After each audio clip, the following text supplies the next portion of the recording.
Bonjour à tous. Donc, je vais répondre à des questions qui m'ont été posées récemment sur Instagram. J'ai sélectionné celles que j'estime les plus intéressantes et les plus utiles à développer sur ce format. À ce propos, n'hésitez pas à me dire si ça vous plaît à la fin de cette vidéo en commentaire. Le cas échéant, je ferai donc un FAQ par semaine sur YouTube. Première question, à quelle vitesse un nati gagne-t-il du muscle? Question de Quentin. Donc, j'avais fait une vidéo sur ce sujet, très intéressant au passage. Je crois qu'elle a maintenant plusieurs années. C'était une vidéo que j'avais faite sur TikTok, donc, dans laquelle j'élaborais justement sur ce sujet. Je m'étais basé sur pas mal d'études et sur un site en ligne qui est assez réputé pour évaluer le potentiel de croissance musculaire naturelle. Je crois que ce site s'appelle Lean Gains, il me semble. C'est très variable en fonction des individus, mais on va dire si on globalise, la plupart des gens ayant une génétique normale, banale, prendront entre 9 et 18 kilos. Et je parle de tissu contractile, parce que certains vont me dire: ah, moi j'ai pris 30 kilos. On s'en fout. C'est pas 30 kilos, enfin, c'est pas le poids qui compte. C'est la qualité, c'est le muscle lui-même, le tissu contractile, le vrai muscle. Pas le poids. Le poids, on s'en fout. On peut très bien prendre 40 kilos en 3 ans, mais je te garantis que ce ne sera pas du muscle. En grande partie. Alors, vie en Thaïlande, avantages et inconvénients. Question de Mohamed, d'ailleurs. Big up Mohamed, client à moi depuis longtemps déjà. Alors, au niveau des avantages, pour ma part, moins de gouvernement dans ta vie. Ça, c'est toujours un plus. Et peuple pacifique, très serviable, les Thaïlandais. D'ailleurs, hélas, beaucoup en profitent.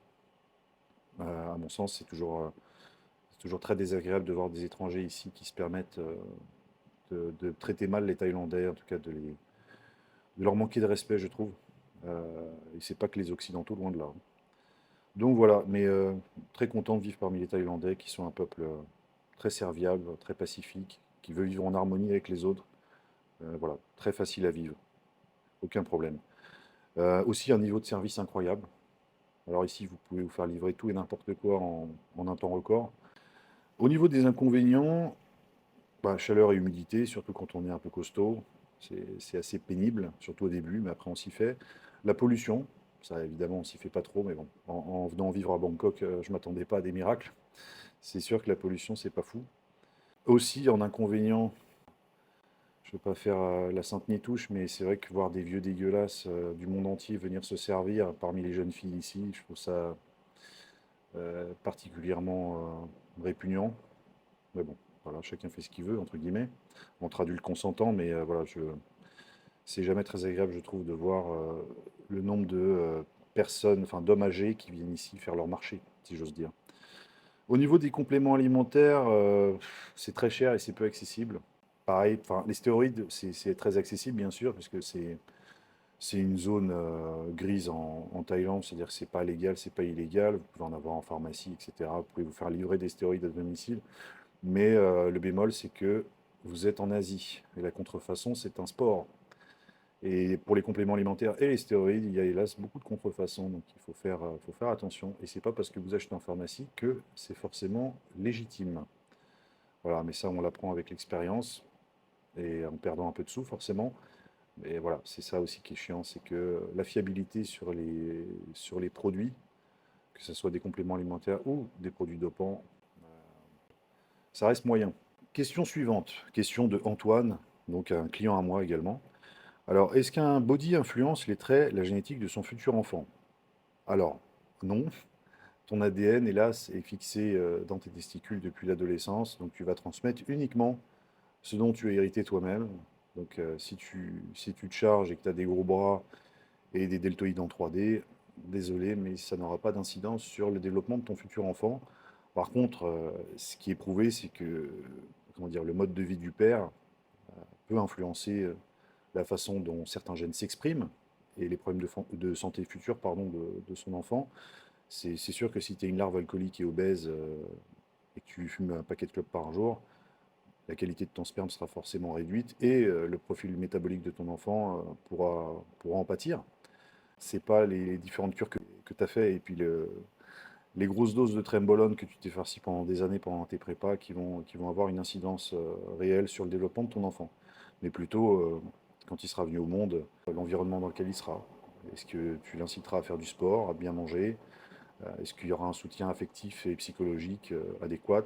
Voilà, c'est tout ça qui va vraiment jouer sur le développement de ton futur enfant, pas toutes les molécules que tu t'es injectées pendant des années.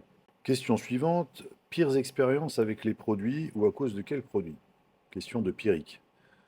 Alors, personnellement, j'ai déjà une anecdote, c'est quand j'étais vendeur en boutique de compléments alimentaires, j'avais eu la bonne idée, c'est ironique quand je dis ça bien sûr, d'acheter du ventipulmine, une sorte de clenbuterol en spray sur un site de peptides à l'époque, et bien mal m'en a pris parce que je ne me suis pas rendu compte, mais entre chaque client dont je m'occupais à la boutique, je prenais souvent un spray sublingual de clenbuterol de l'ordre de 20 microgrammes, et sans y prêter attention, j'avais méga dosé le clenbuterol sur une journée, et je m'étais retrouvé vers la fin de journée avec une tachycardie très flippante et une crise d'angoisse qui m'avait valu de fermer prématurément la boutique tellement je me sentais mal. Et heureusement, je n'ai pas claqué, mais c'était limite. J'ai réalisé que j'avais pris plus de 200 microgrammes de clenbuterol sur la journée complète, alors qu'initialement, je comptais en prendre que 100. Voilà, donc difficile de quantifier les dosages quand on prend en spray, et je me suis abstenu par la suite de réutiliser ce genre de produit, parce que au moins avec l'avantage des gélules, enfin des pilules, c'est on peut vraiment traquer avec certitude le dosage. Aussi, je pense que sur plusieurs cycles, j'ai pas prêté attention outre mesure à mon taux de prolactine et mon taux d'estradiol, et parfois le fait de cumuler trembolone et testostérone à haut dosage m'a valu beaucoup de sautes d'humeur, une sorte de déprime, mais également une forme d'apathie, beaucoup d'anxiété, d'irritabilité, de paranoïa. Et si j'avais prêté plus attention à ces taux qui étaient anormalement élevés sur mes prises de sang, j'aurais agi en conséquence, déjà en baissant les dosages, mais aussi en prenant le nécessaire pour réduire justement ces hormones qui portaient préjudice à ma qualité de vie, et sûrement à la qualité de vie des personnes qui partageaient la mienne. Ensuite, les compléments alimentaires indispensables en cure. Alors moi, je dirais surtout qu'il y a deux médicaments qui sont cruciaux en cure et que j'incite les gens à prendre déjà en prévention. C'est le telmisartane. Pourquoi? Parce que le telmisartane, c'est un hypotenseur qui aura des bénéfices multiples, notamment le fait de baisser la tension, bien sûr, et d'améliorer la sensibilité à l'insuline, de réduire le risque de diabète, donc réduire la protéinurie aussi, donc c'est bon pour les reins. Voilà, il y aura une myriade de bénéfices additionnels à la prise de telmisartane, voilà, pour éviter d'avoir le cœur qui s'emballe pour rien et d'avoir une tension hyper élevée. Comme vous savez, la tension, c'est un assassin silencieux qui va détruire non seulement vos artères, mais aussi vos reins. Ensuite, il y aura le nébivolol, qui est un bêta-bloquant, c'est-à-dire qui limite les fortes contractions de votre cœur et qui limite évidemment le nombre de battements par minute, qui les réduit. Et ça vous permet de limiter l'hypertrophie du cœur. Voilà, c'est pas magique, mais ça bénéficiera grandement à votre qualité de vie si vous avez déjà le cœur qui tape assez fort. Quand on dépasse les 100 kg de poids de corps, avec un pourcentage de graisse assez bas, et quand on fait des cycles assez lourds, le telmisartane et le nébivolol seront les indispensables pour moi. En, en ajout de compléments alimentaires classiques, vous aurez bien sûr les oméga 3, de qualité, je précise, vérifiez l'indice Totox, vitamine D, essentiel, crucial pour la défense immunitaire, magnésium pour la relaxation nerveuse et musculaire. Je rappelle que le magnésium est en partie responsable de 300 process et plus dans l'organisme, donc c'est vital de ne pas être en carence. Ensuite, vous aurez quoi? Vous avez le psyllium qui est en fait une fibre soluble. Donc les fibres solubles, ça vous permet d'avoir un meilleur transit, de faire baisser le mauvais cholestérol, d'avoir une meilleure digestion en général. Donc, pardon, ça c'est quelque chose qui est souvent négligé, mais qui est très important, surtout si vous avez l'habitude de bouffer tout le temps du poulet et du riz, et que vous ne mangez pas de légumes. Vous avez aussi le coenzyme Q10. Coenzyme Q10, pourquoi? Parce que ça permettra au cœur de mieux gérer les entraînements intenses. Surtout si vous êtes très massif et vous soulevez très lourd, le coenzyme Q10 va vraiment aider pour ça. Et il booste aussi l'énergie mitochondriale. Donc c'est bon pour la performance, et puis c'est bon pour la longévité tout court. Si vous prenez des oraux, ça va de soi, il faudra prendre du TODK pour limiter la casse.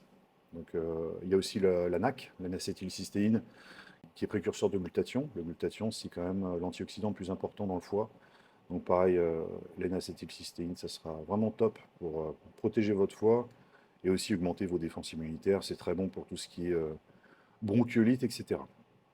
La question de Bilka, je rigole parce que bon, ça, c'est des questions assez récurrentes, mais qui sont parfois un petit peu absurdes. Peut-on blast la testo énantate sans pause, peu importe la dose? Bah non.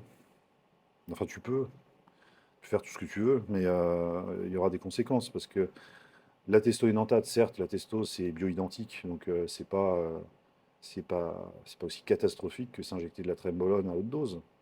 Mais dans tous les cas, tu joues avec le feu parce que la testostérone va quand même exacerber le mode de vie que tu as à côté. Donc si tu manges mal, tu vas avoir un impact plus important sur ton profil lipidique.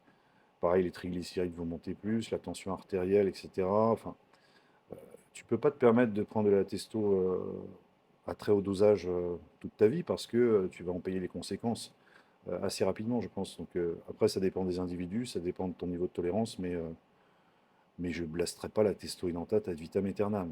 J'aménagerai des périodes de réduction de dose et de TRT.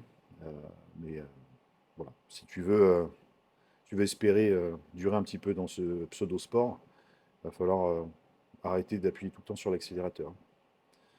Ensuite, 34 ans et 16 ans de muscu nati, je viens de passer du côté obscur dans l'objectif de compète. Pas trop tard? Question de Nathan.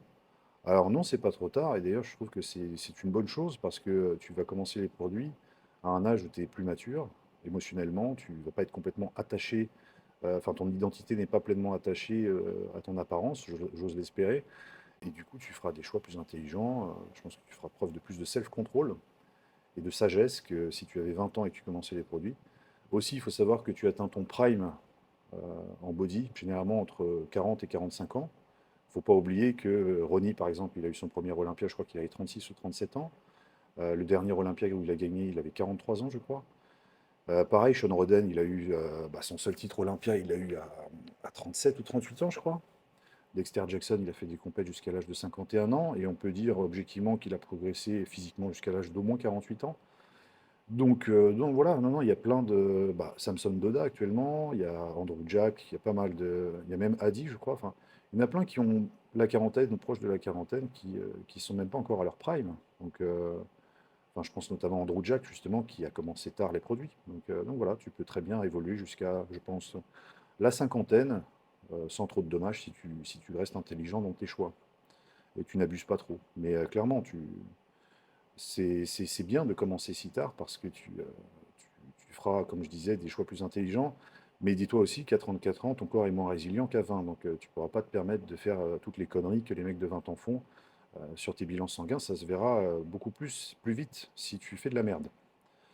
Ensuite, l'enclomifène peut-il avoir une utilité ponctuelle en blast and cruise? Non. Alors non, pourquoi? Parce que tu injectes de la testostérone exogène. Donc en fait, ta LH et ta FSH, enfin, l'hypothalamus va les couper, donc il y a pas, il va rien se passer. Dis-toi que même quand TRT, déjà, la signalétique LH FSH est quasiment morte. Donc si tu blastes, c'est autant taper dans un, tu tapes dans un cheval mort, c'est pareil. Donc il va rien se passer du tout. En fait, avec l'enclomifène, tu pousses l'axe, alors qu'en fait, tu fais l'inverse en prenant de la testostérone exogène. Aussi, si tu veux quand même, on va dire, faire grossir tes petites couilles, je pense que le HCG sera un meilleur choix, une meilleure option. Pourquoi? Parce que le HCG, au moins, il limite la LH et il passe pas par l'hypothalamus. Donc en fait, il va directement stimuler les cellules de Liedig, donc ce qui va fonctionner. Alors que l'enclomifène est obligé de passer par l'hypothalamus. En fait, il ne peut pas outrepasser l'hypothalamus pour stimuler la LH et la FSH. Donc en réalité, ce sera beaucoup moins efficace quand tu prends des stéroïdes, de prendre de l'enclomifène que du HCG. C'est pas possible, en fait, que l'enclomifène fasse quoi que ce soit tant qu'il y aura de la testostérone exogène. C'est très bien pour relancer l'enclomifène, mais pour, on va dire, gonfler tes testicules pendant ta cure, absolument pas. Ensuite, est-ce que l'usage ponctuel de Nolvadex, 20 mg par jour, inhibe sérieusement l'efficacité de 6 unités de GH? Donc, question de Malik. D'ailleurs, je crois que tu as posé d'autres questions, Malik, il me semble peut-être la précédente aussi. Alors, pour rappel, le Nolvadex, c'est un SERM, donc en fait, ça va potentiellement bloquer les récepteurs aux oestrogènes.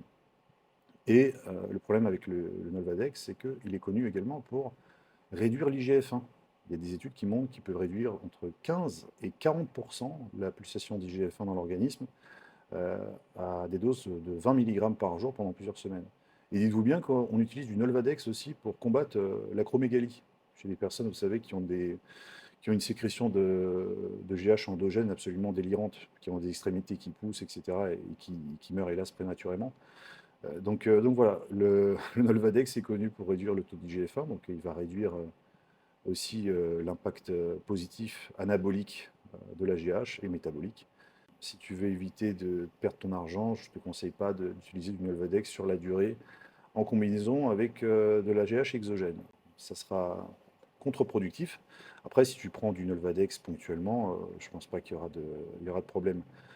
Si tu prends du Nolva sur plusieurs semaines consécutives, j'aurai des questions sur ton. Je me poserai des questions sur ton cycle, pardon, parce que si tu as besoin de Nolvadex tous les jours, c'est qu'il y a clairement un problème. Un cycle de stéroïdes ne devrait pas nécessiter de prendre du Nolvadex tous les jours. Pour en tirer les meilleurs bénéfices, vaut-il mieux injecter la somatropine en sous-cutané ou en intramusculaire? Alors personnellement, je préfère en sous-cutané. Pourquoi? Parce que la pulsation d'IGF-1 sera moins, enfin disons qu'il y aura moins de pics, ça sera plus diffus. Et je trouve que c'est mieux dans une optique de croissance musculaire que la GH soit diffusée le plus longtemps possible, histoire que l'IGF-1 soit prolongé.